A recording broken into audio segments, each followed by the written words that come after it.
What do you mean?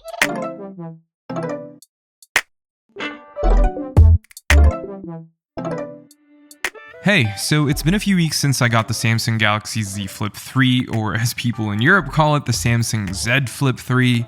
And guys, I'm not gonna lie, if you're planning on picking up a foldable smartphone, this is it. I'm sure the Z Fold 3 is awesome, it's bigger, has slightly more features, but man, for the price and features you're getting out of this phone, it's worth it in my opinion. So let's kick things off with its specs. The Samsung Galaxy Z Flip 3 is rocking, of course, the latest and greatest specs. It has the Snapdragon 888 processor with the Adreno 660 GPU. It has 8 gigs of RAM. Now this phone that I bought only has 128 gigs of storage, but you can also pick this up with 256 gigs, but that'll only come in black and the Samsung website exclusive colors. It also has 2 cameras on the back and a punch-hole front-facing camera on the inside. Overall, it's a flagship smartphone in 2021.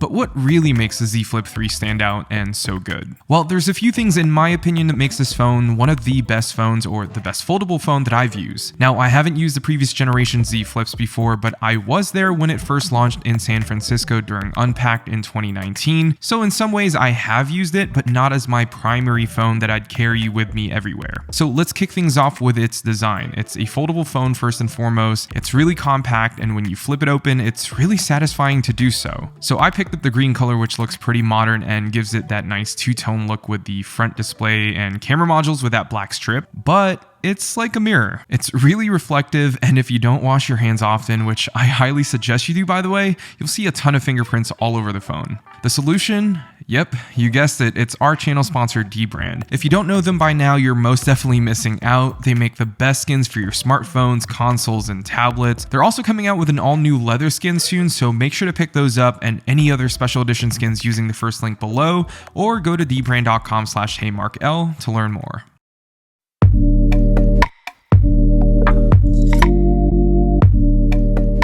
Okay, so let's talk more about the flipping part. I think this is what makes the Z Flip 3 so cool. It's the fact that you can have such a normal looking phone when it's fully open, and when you're done using it, you can simply just shut it and you have this super compact square device that you can put in your pocket, bag, or if you have a shirt pocket, I'm sure you can put this in there too.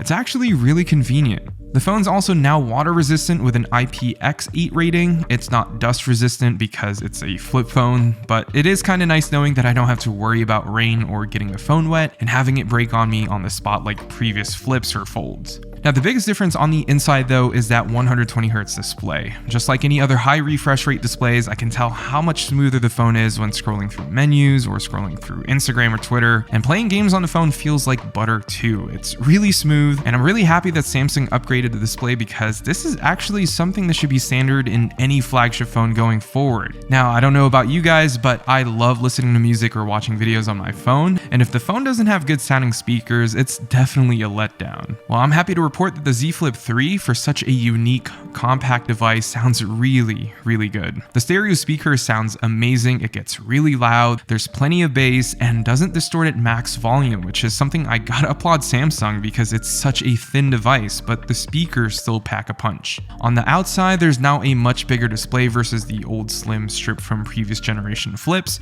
You can now see notifications, have access to music controls, check what's on your calendar, and a much better looking always on display. Now when you launch the camera when the phone is shut closed, you can easily switch from the regular wide angle lens to the ultra wide by just swiping up or down, which I really like, and you can also switch to video mode by swiping left or right. Now one thing that is disappointing though is that the photos will be in a square crop no matter what you do. This is only when you're taking photos using the phone when it's closed. I'm not exactly sure why you can't change it, but hopefully Samsung can push an update that won't require it to crop in a square format. But when you do open the Flip 3 fully, you'll have your regular photo that's super high res and uncropped.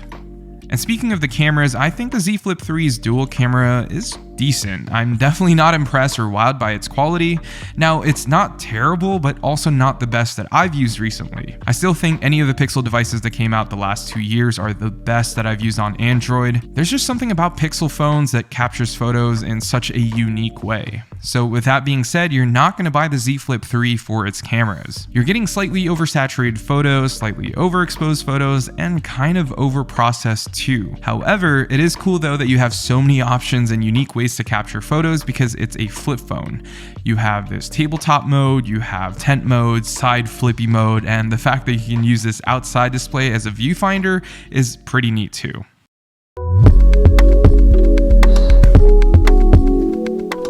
Now, the only thing I'll really knock the Z Flip 3 for is its battery life. It's not the best, especially in 2021. Over the last few weeks that I've been using it, I'd probably get about 4.5 hours of screen on time, which, isn't terrible, but still not the best for a flagship device that costs $1,000, right? Obviously, your results may vary, but if you lower your brightness or maybe not get on it so much, it'll last an entire day and some. But hopefully next year's version is going to pack a bigger battery that can last a day, maybe a day and a half minimum. Now, overall, the Z Flip 3 is an amazing piece of technology. It's not your traditional candy bar style smartphone. It's unique, it's fun, it's a conversation starter. Yeah, it's not perfect, but if you're looking to enter the foldable smartphone market, the Z Flip 3 is the best phone that you can pick up to get started. Now, hopefully in a few years, we'll see more foldables from other companies, but for now, Samsung's got this market on lock, and I don't think anyone's gonna take over anytime soon.